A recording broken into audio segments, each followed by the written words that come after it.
everybody. Go ahead and hit the subscribe button, hit the like button. If you're already subscribed, hit the bell. This is Joey. I'm going to get right into it. It is high time that we move on from any ADOS versus Pan Africanism discussions. I don't know if you guys have noticed this or not, but those of us who identify as ADOS, if you type in ADOS on YouTube right now, you will see a whole lot of Pan Africanists with ADOS, or people who are self-identified Pan Africanist, and people who are self-identified African immigrants, people who are self-identified continental and Caribbean nationals. These people have been putting ADOS in all of their content now. And what I've noticed is what started off as a semi-worthwhile debate about whether or not one can be ADOS and be a Pan-Africanist, or if Pan-Africanism and ADOS are mutually exclusive or even enemies of each other, or conflicting ideals. While that was a nominally worthwhile discussion about a week and a half ago, it's gotten stale now. Every argument that they had against ADOS at this point has either been clearly explained and clarified, or something that we shouldn't even be arguing about. It's not even your place to argue about. So now we've come down to the point to where true serious Pan-Africanist, it's really split into two. True serious Pan-Africanists that understand that ADOS is nothing more than a name change and a justice claim, which, if you're really a Pan-Africanist, not only should you not be worried about, but you should be wholeheartedly supporting. There's literally no difference between reparations for American chattel slavery in America than the Jamaican claim for Jamaican reparations against the UK, Haitians fighting for their revolution as we speak, South Africa and the EFF trying to expropriate the lands without compensation, Namibia's revolution in Africa. All these things are things that are blindly and full-heartedly supported by not only Pan-Africanists, but by an overwhelming majority of African Americans. So, serious, intelligent Pan-Africanists have, once they've been clarified on what ADOS actually stands for and don't take what they've heard from a bunch of rumor mills, once they actually hear what ADOS is about, being that there is ADOS101.com, Antonio Moore, who is a founder of ADOS, put up his own website so he can explain the agenda in his own words. These Pan-Africanists are open to everything and supportive. These people are people like Dynasty, who, I mean, you don't get any better of a textbook modern Pan-Africanist than Dynasty. Check him out on Search for Uhuru here on YouTube. But yeah, he's a African-American ADOS who's a full-blooded Pan-Africanist. So you get people like that who are intelligent and who actually understand what ADOS is about. And he's even had his issues with Yvette Carnell and her views, and he still supports ADOS. And then once you boil all those types of people away who can comprehend things and understand things, the only really the only real Pan-Africanists you have left, the ones that are staunchly against ADOS, these are the hustlers. These are the people who see their way of life being threatened by a changing of the guard with ADOS. These are people who are not at all like people like Dynasty. They're not at all like Dynasty. They're not at all true Pan-Africanists like him. These are people who have been pushing the jargon of Pan-Africanism for years because it sells t-shirts. It sells YouTube subscriptions. Well, not YouTube subscriptions, but, it gets YouTube followers, which leads to super chats and donations. And what's that damn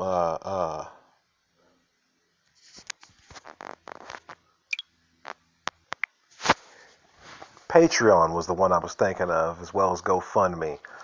But there are a lot of people who basically get online and tell stories and tall tales and fantasy tales to black people and take advantage of a lot of black people's wanting and sense of wanting to belong and wanting to know where our culture comes from, and sprinkle in little bits of truth, and they give you what you like to hear. And a big part of that is this idea that all black people are going to be united and work together, which is a great idea in and of itself, but the practice is never on point. And these people, rather than doing anything practical, they love their current position of being able to sell you buttons and T-shirts and Wakanda memorabilia and make videos about the glory days of the 60s and tell you all that stuff, and they're afraid. They're very fearful of what their new place is going to be in this new paradigm that demands more of black people. See, ADOS isn't just switching a name from African American to ADOS and calling it a day. And it's not even just yapping out we deserve reparations and calling it a day. ADOS is active political and social movement. ADOS is actually participating in the political sphere, like how people keep claiming we don't do enough, which is why it's so funny that everybody's so scared now that black people are finally wising up like we've been getting chastised to do for the better part of forever. If you look at some of these ADOS conversations with these senators, with these presidential hopefuls, with these talking heads in all aspects of the media, left and right, you're seeing very intelligent talk being pushed forward. Stats, facts, figures, things that are provable. Real life situations and real life conditions that actual black people are going through, and laws that can be pushed through that could improve them. This is the equivalent of black people being at the town hall meetings that we hear we don't do all the time. So with that, I'm saying that it's time we move on from even discussing ADOS in the realm of Pan Africanism, because what all this is really doing is legitimizing Pan Africanism. When you talk about ADOS, which is a real active movement with a real active agenda and strategy and people behind it that are making actual headway in modern history, on television, in real life, online, on the streets, versus a concept, which is what Pan-Africanism is. Anything that's an ism is a concept. You know what I mean? Which is something that's a concept, and yes, that includes racism. Racism has white supremacy, which is an action behind it, but racism is a concept. So anytime you have something going up against Pan-Africanism, which is just a concept, it's not even a real comparison. The issue shouldn't be, or the question shouldn't be ADOS versus Pan-Africanism. If you're going to have any kind of question beyond Pan-Africanism, it should be, does Pan-Africanism exist? Is it even real? What real tangible thing? Remove African Americans from Pan-Africanism, because I don't even want to make it seem like what are you doing for us? Completely remove African Americans from Pan-Africanism as far as getting anything out of it. What has Pan-Africanism done, period, for anybody lately? Even other Africans. So it's not even a real thing to be discussed. It's like, when you think of Pan-Africanism, it's like the idea of everybody in America moving back to Africa. It's not a realistic thing. Yet they try to say getting reparations is not a realistic thing. An exchange of wealth happens all the time. That's totally realistic. But I'm saying this, and I'm giving them their just due. I've been talking about Pan-Africanism versus ADOS right now for just to give it its proper eulogy, because it's been fun, but I'm noticing a lot of Pan Africanists are proving my point by once again leeching on a movement started by Black Americans in order to heighten their status. I'm seeing people who have no followers on their other videos about jibber jabber, but their ADOS video is through the roof. I'm seeing people who claim to hate ADOS, but all their videos for the last month, because that's when ADOS has gotten hot on the internet, all their videos for the last month have been ADOS, ADOS, ADOS, ADOS. And note, you could tell how phony it is because they just now started using the whole hashtag with the pound sign and everything in a YouTube title, which nobody ever does. That's a Twitter thing. So that goes to show you that they're going, oh, this is getting me searches. Well, let me put this entire thing in the title so it shows up in the search bar. I hate ADOS, but I want to use them. There's nothing more symbolic of leech-like mindset than to say, we don't leech off of ADOS in America. Oh, it's a topic. Let me leech off of it. So that's my closing eulogy for any ADOS versus Pan-Africanism discussions. There's dusty and tired as Africans versus African Americans. We kind of never wanted to get involved in that because we knew it was just an attempt to get hot off of us and engage in conversation, but we started to bite towards the end. But you've seen, since we've engaged ADOS versus Pan-Africanism, they haven't had any real good arguments. That's why they always fall into talk, just throwing rumors out there. So those type of people, those give Pan-Africanist a bad name, and it's a waste of time. We're not having an intelligent conversation. And this is most important, you're not relevant to anything we're trying to do. That's something a lot of Pan-Africanists either don't realize or secretly do realize and are threatened by. We don't need to go to you and ask permission to exist or ask permission to do what we're doing. You have no power. If you did have power, you would have been implemented the shit you wanted to implement, and we wouldn't even be heard because your idea would be so good it would be working. So we're going to move on. Now, what ADOS is for, it was never meant to be, a rival to Pan-Africanism. But what it is for a specific justice claim with the United States government. And our strategy, our tactic, our leverage, our advantage is through the political system. Now, for those of you who've been paying attention, magically, the word reparations has been falling out of the mouths of not just Democratic presidential hopefuls, but left and right-wing talking heads. Both sides have been taking varying degrees of, or varying stances towards the topic, but the important thing is it's the topic now. Not immigration, not LGBTQ rights, not the gender gap. Reparations for American chattel slavery. Now keep in mind,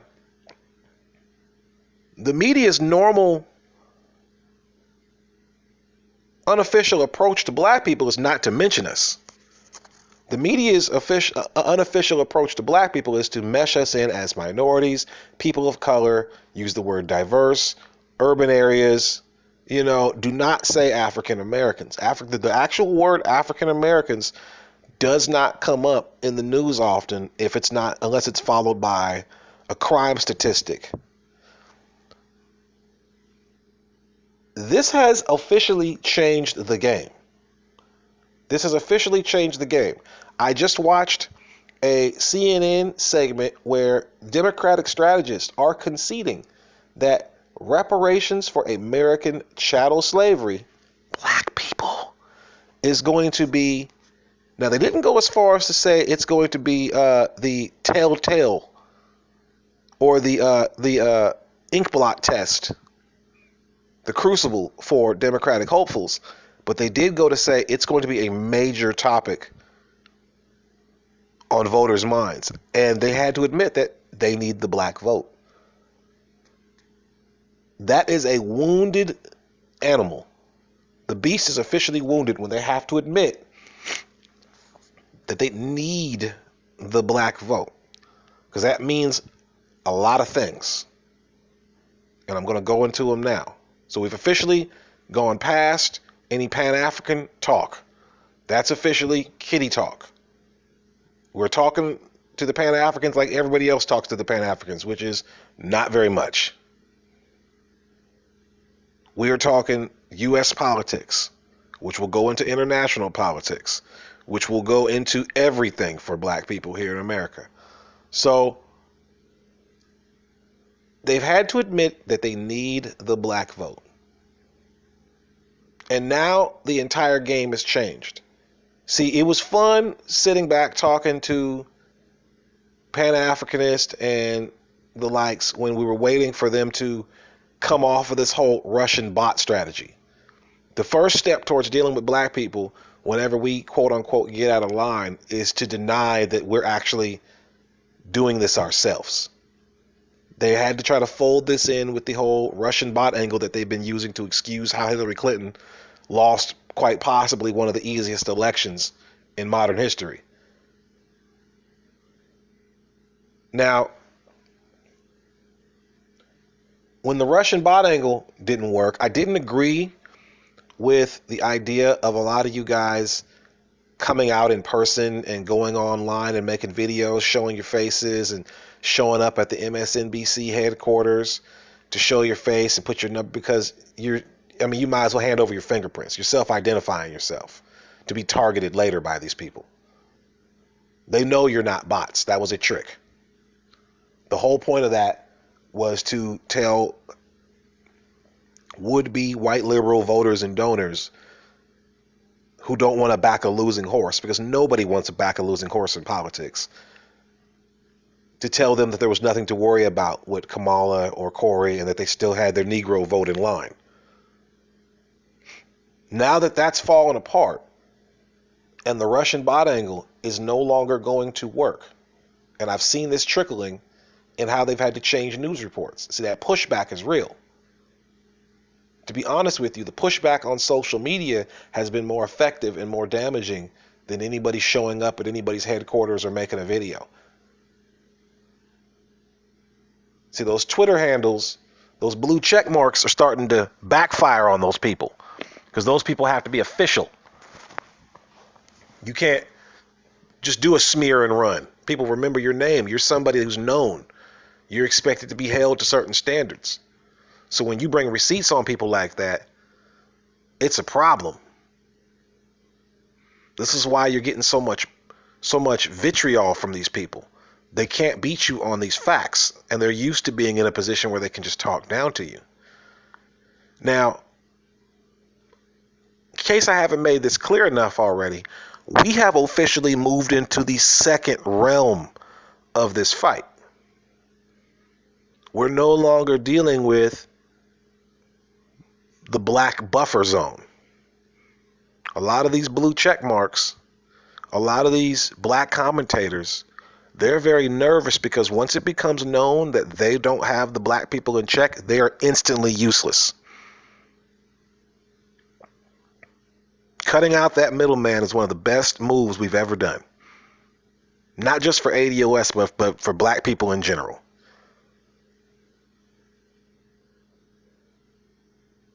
So now we're dealing with white folks directly.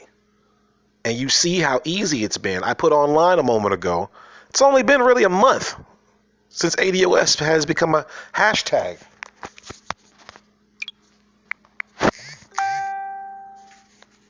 It's only been about 4 weeks. And we've gone from the idea of reparations being a laughable thing to genuinely respected or at least serious candidates having to acknowledge it and do a little wordplay and trickery to work it into their already established plans. They know you're not going to get the black vote without these reparations, and you're not going to win without the black vote. See, this whole ADOS thing threatens a lot of different black hustlers that have gotten, we'll say gotten paid and gotten status within the community for inducing black people into a perpetual state of defeat.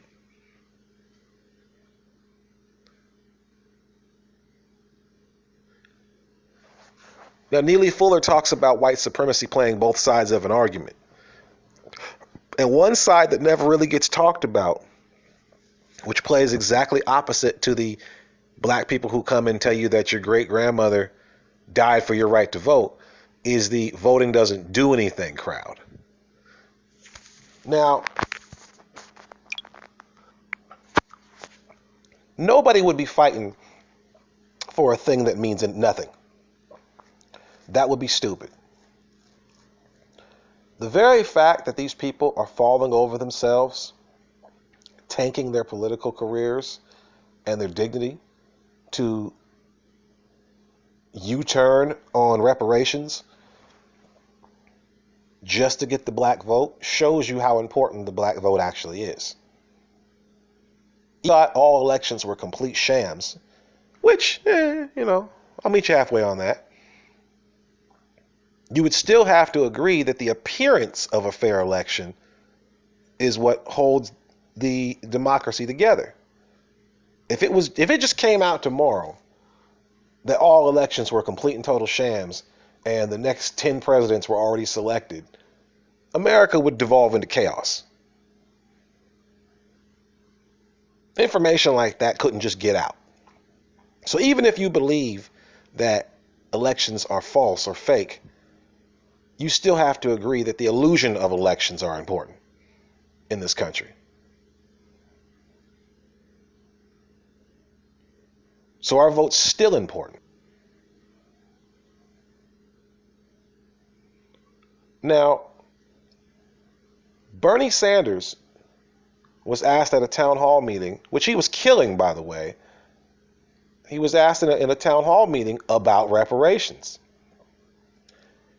Bernie, who just a couple of years ago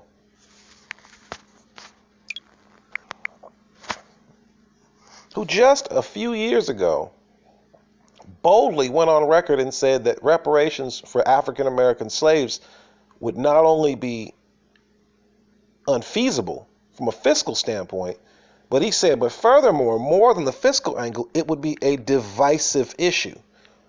Now, for those of you who understand Bernie's coalition, Bernie's voter base is basically broke white people. Young, poor millennials who are facing, crushing debt and little opportunity in the future.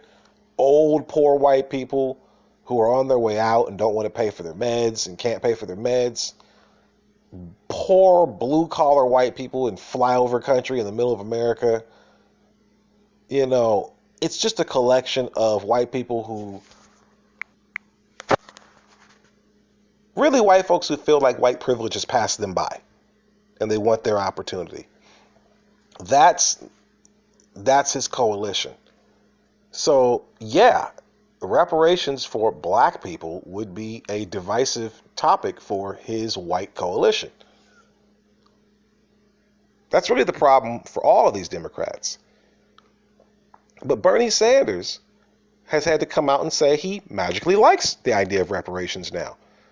He did a lot of technical babble, but that arm got twisted real nice from unfeasible and divisive to I like unfeasible and divisive. That's what we thought, bitch. Kamala Harris, who just a few weeks ago was by liberal minority hierarchy, Kamala Harris was supposed to be the front runner and shoe-in and heir to the Obama throne. So this is something that a lot of black folks don't understand and that a lot of white folks don't understand about black people. Black people were largely disappointed in the Obama presidency. Largely disappointed. White liberals had a ball during the Obama presidency. They got Don't Ask, Don't Tell removed. women's rights. They got all these different grab bags of liberal goodies. Black folks didn't get a damn thing but grief and shot at by the police. So while white people took the lesson of we need Hillary Clinton but a little bit blacker, not too much, black people took a lesson of we're not falling for another black face with white politics.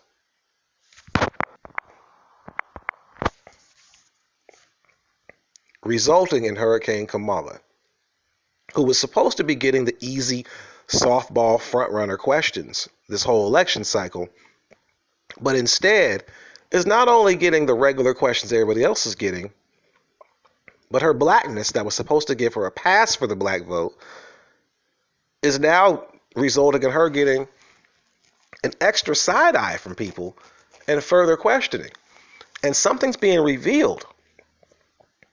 You know, for all the talk that these Kamala supporters have about wanting Kamala to be judged by the content of her character instead of misogyny and sexism, when you actually ask Kamala Harris regular questions, she's not that good of a politician. Like, she couldn't hold a candle to Barack Obama and his ability to bullshit the black community. She's not very smooth. She's not articulate. And the one time, if you look at this video, the one time you see Kamala kind of talking off script and being quote unquote real is, or the one time her inner black woman comes out, is when she's sassing black people. She tried and failed miserably to do the old Democrat, I'm going to do things for black people by doing things for everybody move. She got called out by the interviewer and then explicitly just states, I'm not doing anything special just for black people, and just crashes her own campaign. Look around at the other white people that are running Kamala.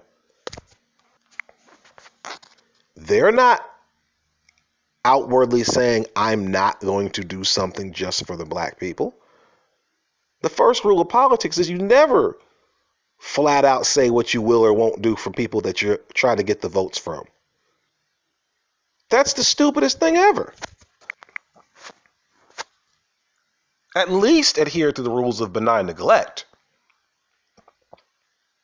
You're supposed to not talk about black people if you're not going to do anything for us. You don't just flat out say you're not going to do anything for us. Now you just wrote off any reason for us to even vote for you. You just kind of ruined the willing suspension of disbelief that is our participation in this game. Now if I vote for you, I'm an idiot.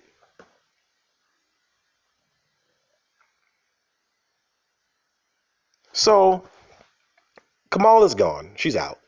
She Charles Hamiltoned herself. I don't know if anybody here remembers Charles Hamilton, the rapper, but he was a promising young upstart. And then as his career started to take a tumble, I think Mary J. Blige's niece punched that man in the jaw on camera. And he started to have to face a lot of scrutiny for his words. On his way out, he just kind of made a rap freestyle where he just talked shit about everybody in the industry and left. That's the person that knows they're about to get fired, that makes a big scene and quits and then punches the time clock. You knew you was about to get fired. Kamala slipped and her career, her run is done. Her best hope is to get put on somebody's cabinet. But to be honest, black folks are looking at her so hard, I don't even think they'll accept that.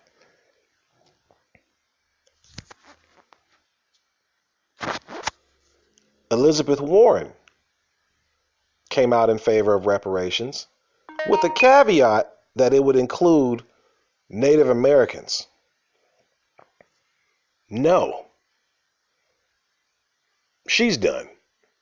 I mean, first of all, Native Americans just came out and said they don't claim you. You had to apologize for claiming Native American for a job role. I believe it not. I don't think it was even a job role. I think it was for something for school. You've had to apologize for claiming Native American. You're not Native American. So why are you still going hard for them to get a piece of reparations? That seems odd.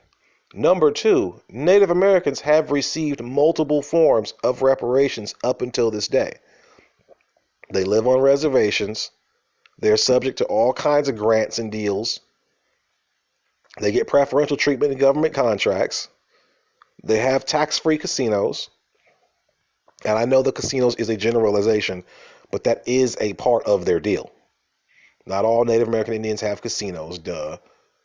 But the ones that do have that as part of a deal with the U.S. government for their reparations. So what it really sounds like is those Native Americans at the top within your community that are getting the money aren't distributing it properly. That's an internal issue. We would know the Native American community owes African Americans, freedmen, millions of dollars for their part in not only maintaining slavery even after white folk, but also for not paying the cut to black Indians. They expelled all the black people from their tribes. So that's out. You're not getting shit. This is for slavery. If y'all would be getting reparations for slavery, we wouldn't even be here. We got brought here because y'all couldn't hang. Not to be mean, but Senator Elizabeth Warren is talking about it. Now, make no mistake, none of these people wanted to have these conversations. This is all hands on deck for the Democratic Party, because all these people are just the same party. These are all establishment Democrats. They all adhere to and believe in what the party believes in. They wouldn't be allowed to run. They wouldn't be in the positions they're in now if they believed otherwise. Yes, even Bernie Sanders. So the fact that we're forcing these tentacles of the beast to say our names now means the beast is wounded. Now we're in the second realm.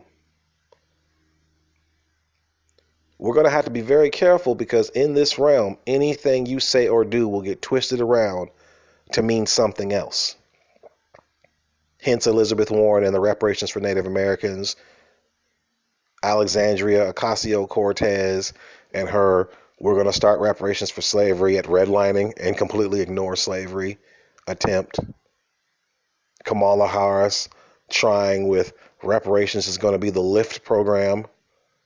By the way, she used the word lift for lift every voice and sing. She's so cheesy. All her pictures of her have just been her in soul food restaurants with Al Sharpton for the last 3 weeks. She's been in one soul food restaurant for almost a month. It's just sad. Cory Booker don't even come out the house no more. Cory Booker had one Breakfast Club interview. It went bad, and he's been hiding ever since. Once he said, "Put yourself in the shoes of white people," for a guy caught in Ku Klux Klan uniform, it was over. So Cory's done too. So we've just killed all your contenders. At this point, the Democratic Party only really has Elizabeth Warren, who's not a serious contender, who Donald Trump would eat for lunch. And they're really not even excited about Elizabeth Warren. They've never been excited about Elizabeth Warren. And you have Bernie Sanders, who isn't even really down with y'all like that. Didn't really want to run. He's too old. And he's about 50-50 against Trump. Bernie Sanders is the new John McCain. If John McCain would have ran in 2000 instead of George W. Bush, John McCain would have been your 43rd president. He had the record, for white people's standards. He had personality, and the timing was right. He would have been going up against, Al Gore, which is basically like human asparagus. He probably would have won. If the exact same thing would have went down, he would have won. Hell, if it had been a straight up normal election, John McCain would have had a shot. He almost, if you leave the votes of 2008 against Obama up to white people, John McCain won that election. Go back and look at the numbers. John McCain won that election. So it's definitely possible that if John McCain would have ran in 2000, he would have been the man. But they stymied his primary and ruined his opportunities, and he never got to become president. The next dude you're going up against is Barack Obama. Like, that's not fair. And that's the same deal with Bernie Sanders. Bernie Sanders beat Hillary Clinton. He was the more popular candidate. And if he would have ran against Trump in the 2016 election, you would have had an actual contrast between one side and the other. When you make a contrast between Hillary Clinton and Donald Trump, the only real difference is gender.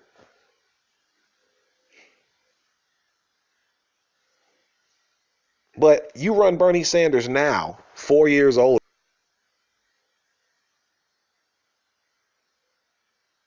and now having to change to and adapt to an evolving political climate. Nah, it's not going to work as easy as you think. Because you having to come across the aisle on reparations means you lose support of your base. You can't just flip on reparations. You going from unfeasible and divisive, and really more the words divisive are going to be harder for him to overcome than unfeasible. You can move some numbers around, but if you state that supporting this group of people is going to make it harder for me to keep this group of people, and then you switch and say you support that group of people, what the hell?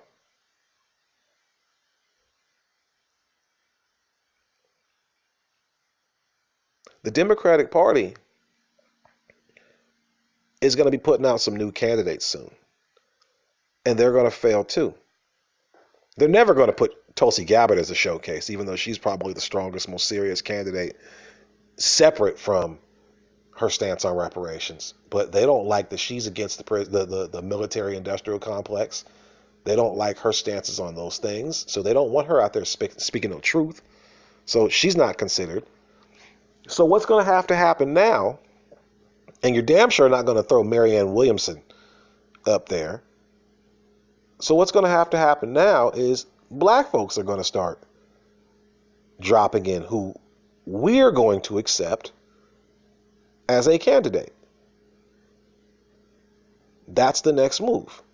You've already stunned the dog so many times to where the dog doesn't even know what to do. The dog is in a fetal position.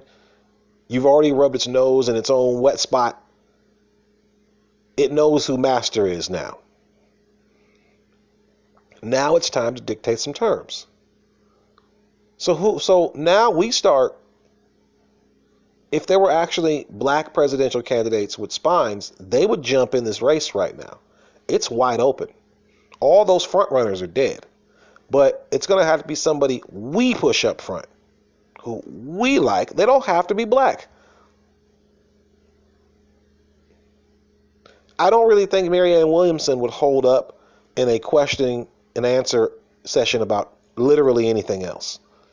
I think her job was to push the idea of reparations to the forefront and be used as a candidate that gets taken seriously temporarily, if not only for that reason, which makes the other candidates have to adopt that stance.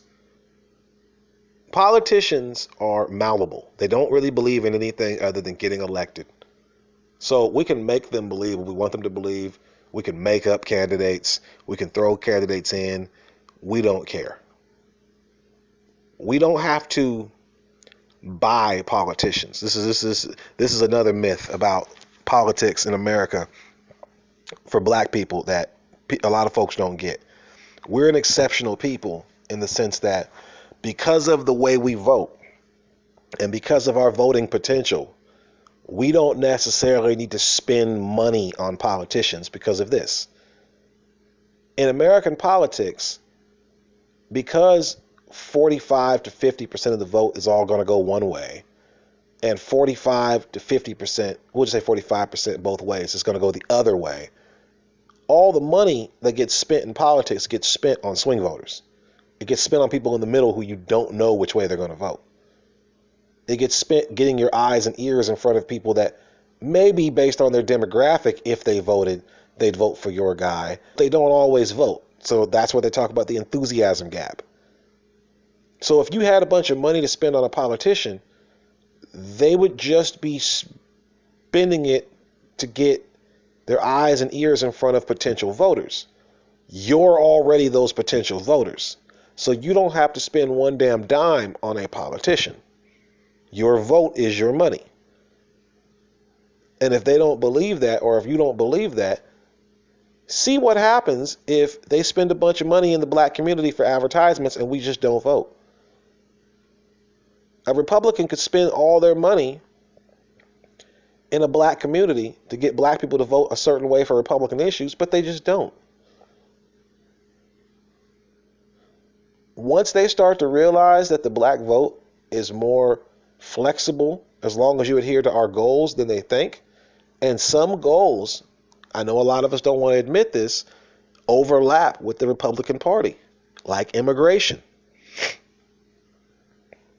Once they realize that there's a chance to woo people off of a stance that the Democratic Party has been telling them, no, black folks think this way about this topic.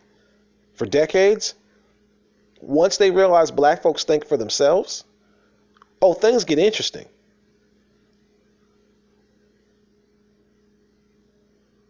So we're going to have to start. Now we're in the position to start dictating terms with these people.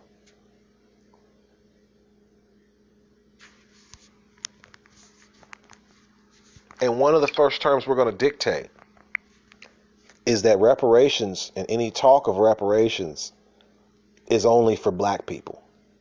And any attempts to circumvent or derail, distract, or draw that into any other group for any Democratic candidate, that's going to be touching the third rail. Your run is dead. Ocasio-Cortez in 2024, watch what happens. The North remembers on your ass. Anybody that tries anything slick about reparations, that is equivalent to you trying to circumvent Holocaust survivor money, Native American genocide survivor money. See, those things are considered serious. There's been a lot of money and a lot of energy put into, here in America, put into getting the world to think that slavery was no big deal or happened around the time of the dinosaurs, or that every slave and every slave master magically died and every black person here reformed from the earth on a whole new clean slate. That's not at all what happened. When they talk about Reconstruction, they make it seem like Reconstruction was completed and finished. No, that shit got interrupted. So when they talk black reparations, we always make sure that they say for American chattel slavery. We always make sure that they say black with it. We always make sure that they say African American with it. American descendants of slaves. We make them say our terms. See, one of the key things with white folks, they speak with forked tongues, and they're very good with playing around with these words to say one thing in a sentence but really mean something else. So in order to counteract that, we have to be very deliberate, very clear, and make them very clear. Speak our language when they say this shit, because it's going to get slipped into minority, person of color, disadvantaged, oppressed people very quickly. No. We're talking about one specific justice claim here. Also, this is something I want to make clear to everybody who's ADOS. We don't need all of African Americans to vote in this one way. Because the black vote is so concentrated and votes in one direction or the other at any given time, even shaving off just 10% of the black vote. Let's just say every card-carrying ADOS member represented only 5 to 10% of the entire black vote. Just 4 million people, 5 million people. Cool. That's fine. That'll change the entire country. Think about it. See, sometimes when people say one thing, they accidentally say another. The Democratic Party has been trying so hard to blame black people, and in particular black men, for Donald Trump being in office and for Hillary Clinton losing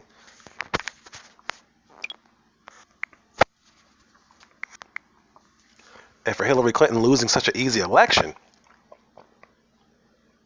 But when you say that, what you're saying is I have the power through my action or inaction to make you president or not. And furthermore, if you look at the numbers of black men who came out to vote for Obama versus black men that came out to vote for Hillary, the difference is about 6%. There was about a 6 to 8% drop off in the black vote from Obama to Hillary. Now, what did I just say about being between 5 and 10% of the black vote? So 53% of white women who voted for Trump, you're not going to really change that. Because those women who voted for Trump are voting with their husbands. They're voting with their families.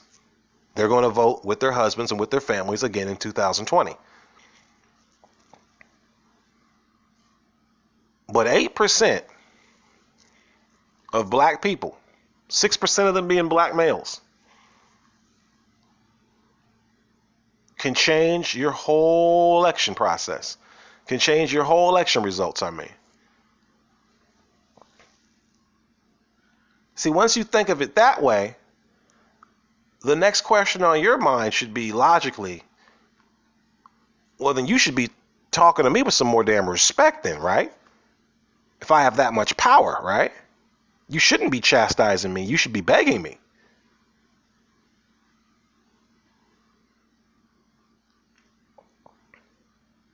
So we don't need every African American to be on board. We just need to be on board with ourselves.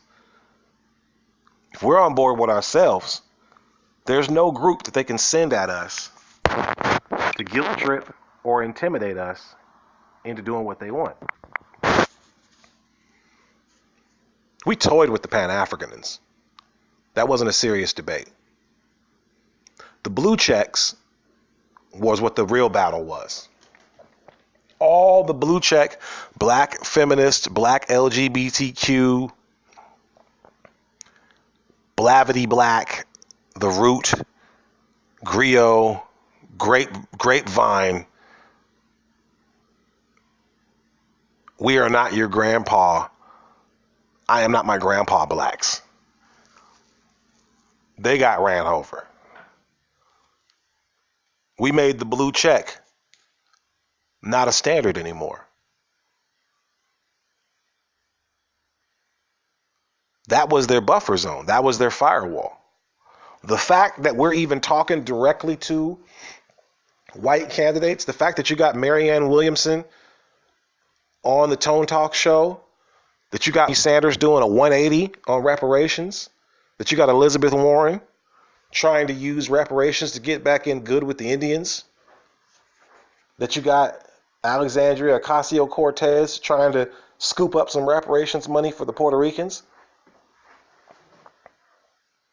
That's telling you that the buffer wall, that the firewall has been breached. They're not looking at their cultivated Negroes no more. They can't trust them to deliver them the black vote. So they're talking directly to us saying, what do you Negroes want? So you know that means that all them blue checks are gone.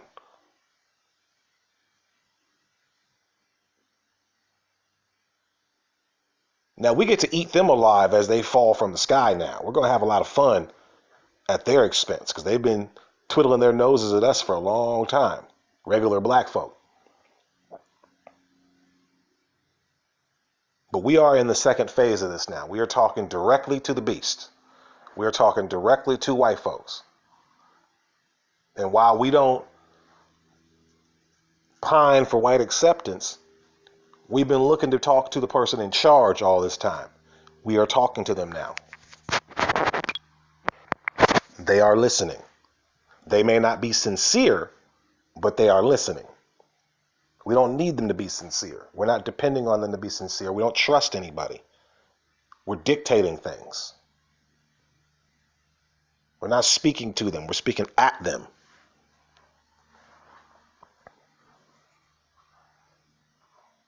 So now we need to start presenting and flooding the candidacy with our candidates. Flooding the election with our candidates that speak our issues. And maybe we'll throw in a couple of white issues on the side. They're still going to run the country. So yeah, that's all the time I got today. I just wanted to close this up by, reiterating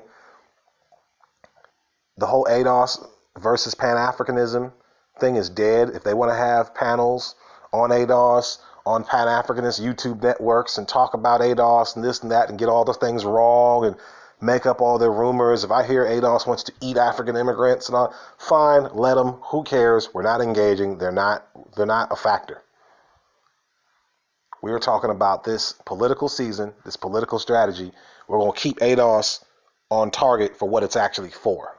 Because the more we start talking about bullshit with them, then we become bullshitters like them. We're trying to get something done. I'm out.